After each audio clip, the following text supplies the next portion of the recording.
দক্ষিণ ত্রিপুরা স্বাস্থ্যসেবায় শুরু হতে চলেছে এক নতুন অধ্যায়। সাব্রুম ইন্টিগ্রেটেড আয়ুষ হাসপাতাল, যেখানে ভারতের ঐতিহ্যবাহী চিকিৎসা পদ্ধতির আধুনিক সমন্বয়ে।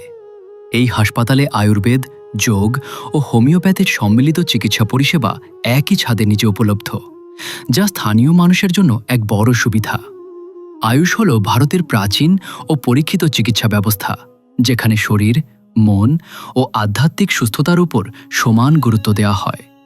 আয়ুর্বেদ প্রাকৃতিক উপাদানের রোগ নিরাময় সহায়ক।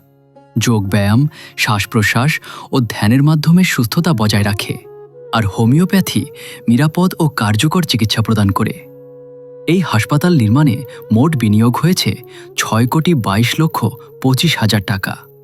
২০১৮ সালে জাতীয় আয়ুষ মিশনের অনুমোদনে শুরু হওয়া এই প্রকল্পের নির্মাণ কাজ সম্পন্ন হয় ২০২৫ সালে। আজ এই হাসপাতালে আনুষ্ঠানিক উদ্বোধনের মাধ্যমে দক্ষিণ ত্রিপুরার স্বাস্থ্যসেবায় খুলে যাচ্ছে এক নতুন দিগন্ত।